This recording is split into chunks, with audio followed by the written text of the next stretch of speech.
하나님의 말씀은 열왕기상 2장 36절에서 46절의 말씀입니다. 왕이 보내어 시므이를 불러서 이르되 너는 예루살렘에서 너를 위하여 집을 짓고 거기서 살고 어디든지 나가지 말라.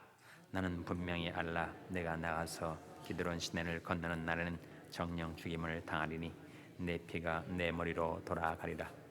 시므이가 왕께 대답하되 이 말씀이 좋사오니 내 주 왕의 말씀대로 종이 그리하겠나이다 하고 이에 날이 오래도록 예루살렘에 머무니라. 3년 후에 시므이 두 종이 갓왕 마가의 아들 아기스에게로 도망하여 간지라. 혹이 시므이에게 과여 그러되 당신의 종이 가드에 있나이다. 시므이가 그 종을 찾으려고 일어나 그 나귀의 안장을 지우고 가드로 가서 아기스에게 나아가 그 종을 가드에서 데려왔더니 시므이가 예루살렘에서부터 가드에 갔다고 돌아온 일이 솔로몬에게 고한지라. 왕이 사람을 보내어 시므이를 불러서 이르되 내가 너로 여호와를 가리켜 맹세하게 하고 경계하여 이르기를 너는 분명히 알라. 내가 밖으로 나가서 어디든지 가는 날에는 죽임을 당하리라 하지 아니하였느냐. 너도 내게 말하기를 내가 들은 말씀이 좋으니이다 하였거늘 내가 어찌하여 여호와를 가리켜 한 맹세와 내가 내게 이른 명령을 지키지 아니하였느냐. 왕이 또 시므이에게 이르되 내가 무릇 내 마음이 아는 모든 악 곧 내 부친에게 행한 바를 내가 스스로 아나니 여호와께서 내 악을 내 머리로 돌려 보내시리라. 그러나 솔로몬 왕은 복을 받고 다윗의 위는 영원히 여호와 앞에서 견고히 서리라 하고 다 같이 읽으시겠습니다. 여호야다의 아들 브나야에게 명하매 저가 나가서 시므이를 쳐서 죽게 한지라. 이에 나라가 솔로몬이 손에서 견고하여 지니라. 아멘. 할렐루야.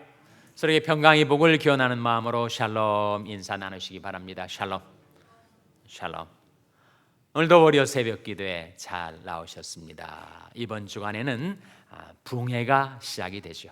금요일부터 토요일 주일까지 계속되는 이번 붕해를 통해서 하나님 저희 심령, 저희 믿음, 저희 삶이 새로워지게 해주시고 저희들이 가정, 저희 교회가 부흥되게 해 주옵소서.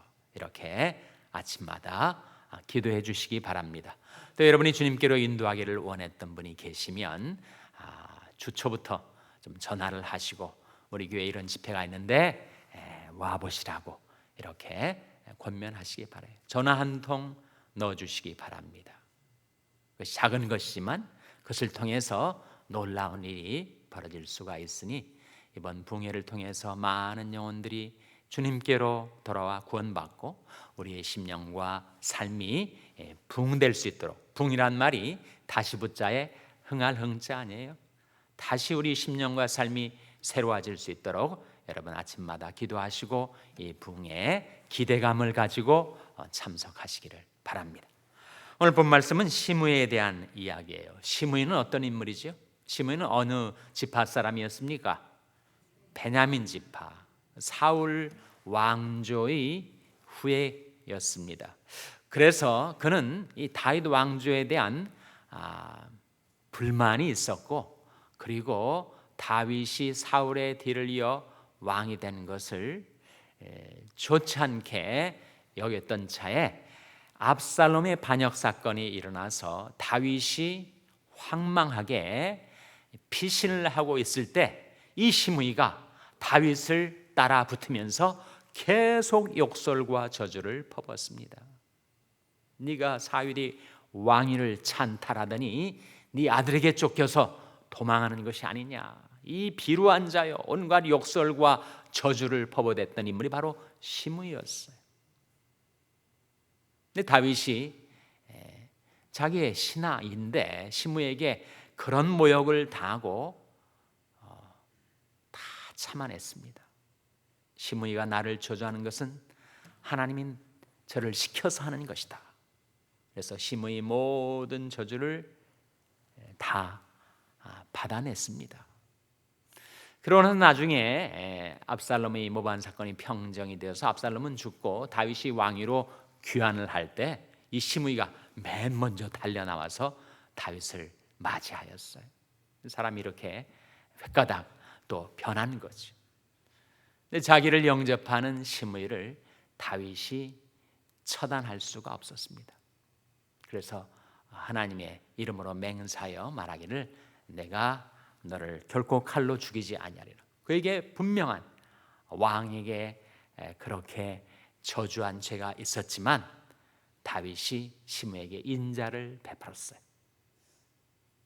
근데 다윗이 이제 죽을 때 솔로몬에게 시므에 대해서 상기를 시킵니다. 그가 나에게 어떻게 행했던 것을 기억하라. 내가 하나님께 맹세한 바가 있기 때문에 그의 끝까지 인자를 베풀어서 그를 살려두었다. 그러나 그가 무지한 것은 아니다. 그의 회개가 진정한 것은 아니었음을 상기시켜 주었어요. 그래서 다윗 왕이 죽은 다음에 솔로몬이 여러 아도니아와 함께 있었던 요압이라든지 또 누구였죠? 아비아달이라든지 이런 정적들을 제거하고 이 시므의 문제를 해결해야 할 과제가 솔로몬 왕에게 떨어진 것이었습니다. 솔로몬이 시므에게 이렇게 제한을 둡니다. 36절 말씀 같이 읽겠습니다. 36절 말씀 시작. 왕이 보내어 시므를 불러서 이르되 너는 예루살렘에서 너를 위하여 집을 짓고 거기서 살고 어디든지 나가지 말라. 시므이가 살 구역, 그 경계를 제한해 둔 거예요. 예루살렘 성을 나가지 말라. 예루살렘에서 내가 집을 짓고 거기서 머물며 살라. 그러나 성 밖으로 나가지 말라. 37절에 넌 분명히 알라. 내가 나가서 즉 성 밖으로 예루살렘 성으로 성 밖으로 나가서 기드론 시내를 건너는 날에는 정령 죽임을 당하리니 네 피가 내 머리로 돌아가리라. 비록 자기가 살 구역에 대한 제한 명령이었지만 시므이가 그것을 좋게 여겼습니다. 비록 제한은 받지만 나를 살려두고 죽이지 아니하니 좋다. 그래서 그 왕의 명령과 그 금령을 그가 좋게 받아들인 거예요. 그래서 시므이가 왕께 대답하되 이 말씀이 좋사오니 내 주 왕의 말씀대로 종이 그리하겠나이다 하고 이에 날이 오래도록 예루살렘에 머무니라. 오래도록 얼마 동안이에요? 3년 동안. 3년이면 오래지. 3년 동안 예루살렘에서 사는 가운데 그 왕이 자기에게 행했던 그 금령, 금지 명령, 왕이 자기에게 명했던 말씀이 기억 속에서 가물가물 흐려지고 사라지게 된 겁니다. 내가 3년 동안 이렇게 무사히 살았는데 언제까지나 이렇게 살 수 있는 것이지. 그의 방심, 그의 망각, 왕이 자기에게 줬던 명령을 그가 잊어버리고 만약에 기억했다면 무시하고 그에게 어떤 일이 벌어졌을 때 그 명령은 다 잊어버린 채 상황에 끌려서 행하는 일이 벌어졌습니다. 그것은 시므에게 두 종이 있었는데 그 두 종이 도주를 하는 거예요. 3년 후에 그 다음 구절 39절에 보시면 3년 후에 시므의 두 종이 가드왕 마아가의 아들 아기스에게로 도망하여 간지라. 혹이 시므에게 고하여 가로되 당신의 종이 가드에 있나이다. 그때 시므이가 도주한 그 두 종을 찾으려고 일어나 그 나귀의 안장을 지우고 예루살렘 성 밖으로 나갔던 것이 바로 가드로 가서 아기스에게 나가 그 종을 가드에서 데려오는 일이 발생하는 것입니다. 그것이 솔로몬 왕에게 들리자 그가 시므이를 불러다가 신문하고 그를 처단합니다. 다윗은 인자를 베풀었어요. 솔로몬은 공의를 시행하였습니다. 자기 아버지에게 몹쓸 짓을 했었던 시므이에 대해서 복수심에 불타올라 단숨에 그를 처단하지 않았습니다. 솔로몬 역시 공의를 시행하는 데 있어서 신중했죠. 3년이라는 세월을 기다렸습니다. 그러나 결국 시므이가 왕의 명령을 위반하고 약속을 위반하고 그리고 예루살렘 성 밖으로 뛰쳐나갔을 때 그것이 시므이의 목숨을 잃게 만들었습니다. 43절에 솔로몬이 시므이에게 하는 말이 내가 어찌하여 여호와를 가리켜 한 맹세와 내가 네게 이른 명령을 지키지 아니하였느냐. 왕이 또 시므이에게 이르되 내가 물은 내 마음에 아는 모든 악 곧 내 부친에게 행한 바를 내가 스스로 아나니 여호와께서 내 악을 내 머리로 돌려보내시리라. 다윗과 솔로몬이 공의를 행하고 인자를 사랑하고 겸손히 하나님과 함께 행하였던 바 그 결과로 시므이는 죽음을 당하게 되죠. 시므이 편에서는 그가 평생 내가 다윗 왕에게 범한 죄를 기억하고 그리고 솔로몬이 내게 내린 명령을 기억하고 그 명령 안에서 살았더라면 어떻게 됐을까? 그러니까 자기의 생명의 수완을 누리며 살았겠죠. 그러나 왕의 명령과 훈계를 잊어버린 그 순간 그는 그의 죽음을 재촉하게 되는 것입니다. 훈계를 굳게 잡고 놓지 말고 지키라. 이것이 내 생명이니라 하는 말씀이 나옵니다. 하나님 우리에게 명령과 훈계를 주신 바가 있지 않습니까? 그것을 잊지 않고 그것을 굳게 지켜 사는 길이 생명의 길을 가는 길이다.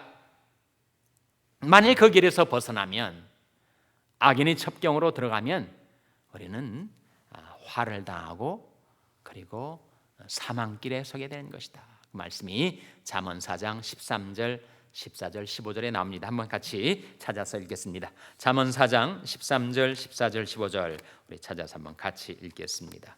구약성경 913면 잠언 4장 13절에서 15절의 말씀 우리 찾아서 같이 읽겠어요.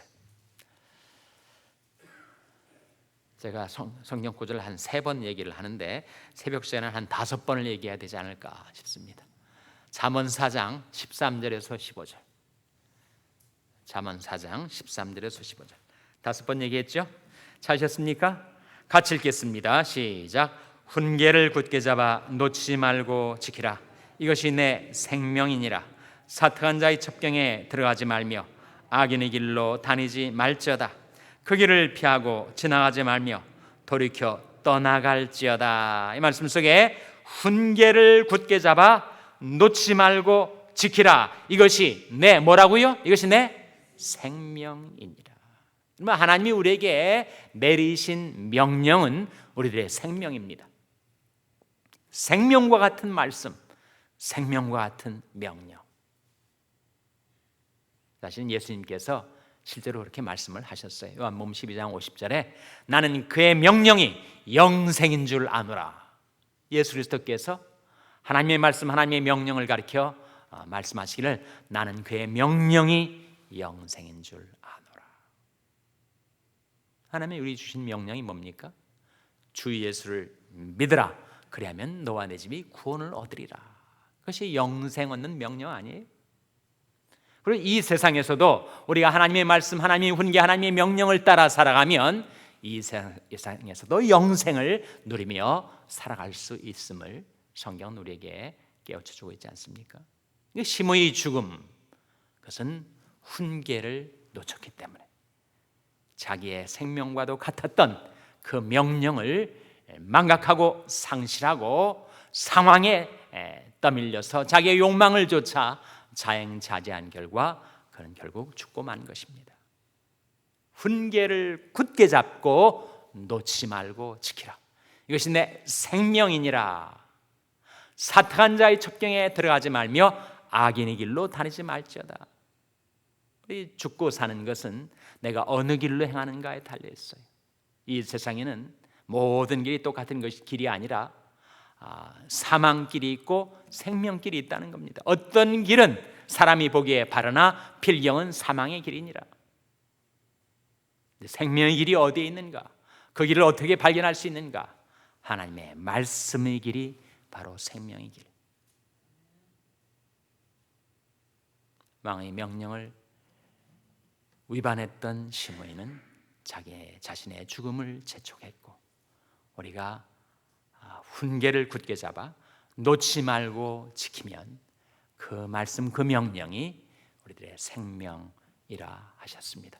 오늘도 은혜로 이루신 하루의 삶을 살아가는 가운데 우리가 자행자제하지 않고 말씀의 길로 행하고 생명길로 행하여 하나님이 주시는 은총과 축복을 받아 누리는 하루의 삶을 살아가게 되시기를 주님의 이름으로 축원합니다.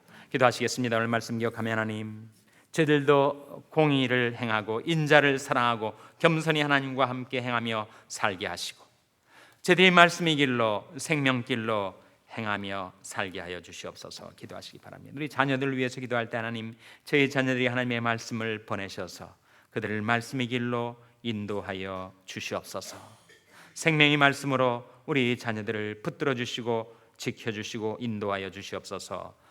기도하시기 바랍니다. 병상에 약한 지체들 위해서 기도하실 때 주님께서 그들과 권능의 손으로 안수해달라고 기도해 주시기 바랍니다. 우리 샬롬교회를 위해서 기도하실 때 하나님, 저희 샬롬교회가 하나님의 공의와 섭리를 따라 행하는 교회 되게 하여 주시고 하나님의 말씀, 하나님의 훈계를 따라 행하는 교회가 되게 해달라고 기도해 주시기 바랍니다.